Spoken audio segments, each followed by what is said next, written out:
We had a few cringe interactions. I think I spoke about them on Trash Taste. Like we had someone at one of the, I can tell it again if you guys want me to. I don't know if you guys have all heard the story. I'm sure most of you have seen the episode. I don't fucking know. Most of them are pretty chill.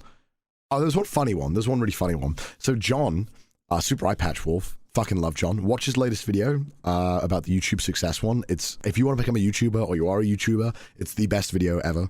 It's amazing. Anyway, John's a great bloke. So John comes out. I convinced John, like, John, come to London for the weekend. We'll hang out. It'll be great. So John comes down, flies from Ireland to come to the con, and we just, you know, we hang out. We have drinks in the hotel. And we're having drinks at the hotel bar. And this wasn't cringe. This was funny. You know, I'm telling him, like, yeah, dude, like, it fucking sucks, man. Like, I love the con, but it sucks that I can't, like, really just enjoy it anymore. And I have to, like, you know, I have to be ready to take pictures or to talk to people. Again, suffering from success. Wow, blah blah blah. Wow, woe is me.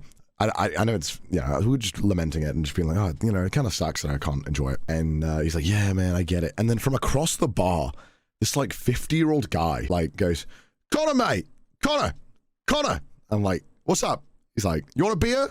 I'm like, no, I'm good. And then I go back to talking to John. And John's like, you know that guy? I'm like, no, I fucking don't know who that guy is at all. And he's like, oh, okay. Like, it's just like, it's like, all right, okay. Yeah, a lot of people wanted to buy me drinks, but I felt really bad. I was like, I don't want to fucking, I was like, no, you guys paid your tickets to be here. Like, no, don't fucking buy me a drink. Yeah, that happened. And then we had another interaction where one night this guy just kept following me around the bar, like would kept coming up to me and kept talking to me, but like trying to make it seem like he wasn't following me. Like he was trying to make it seem like it was organic. And then like when I went to the toilet one time, he was there washing his hands and I was peeing. And I was like, well, if the flow of this is correct, they should be done washing their hands and out before I reach washing my hands. So I take my sweet time peeing, quadruple shake, septuple shakes, hextuple shakes of the PP, you know, just really taking my time, bro. And I took a while, and they were still just gotta really wash them hands. Clearly, they must have been real dirty. Oh man, gotta soap again. And then okay, I'm like, oh fuck it, fine, I'll just fucking deal with it. So I go wash my hands, and they're like, oh Connor, no way, nice seeing you here. I'm like, oh yeah, no way, huh? Okay. Because the guy just kept following me. Like I went outside, the guy would come outside and would pretend like he was smoking, but then didn't smoke anything. I wasn't smoking, my friends were smoking, so I went outside to talk to them. So like it just stood there, nothing, just doing nothing, just standing there. Like what? And then like it was like 2 a.m. It was like 6 of us left, and there was like one seat that was empty.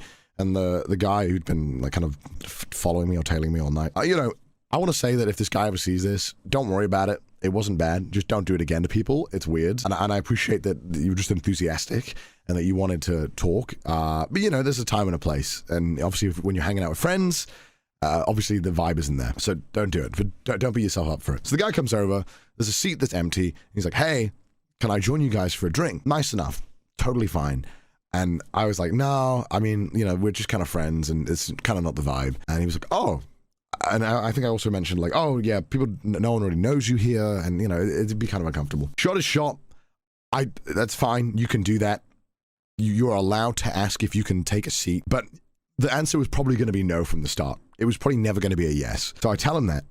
But then I think this is what was like uncomfortable is that the guy asked like again. He was like, well, I can just introduce myself to everyone, and I was like, I just don't think it's appropriate, you know. I just don't think it's this, you know. I was like, I just don't think it's appropriate, man. You know, it's you know, we're winding down as well. And the guy was like, oh, he was like, well, I really don't mind. And I was like, well, yeah, of course you don't mind. We mind. And then one of my friends, who's very tall and quite menacing, stood up, and he was about to go and like tell him to leave. But luckily, one of my other friends, who was way more polite, was like, could you just please leave us alone?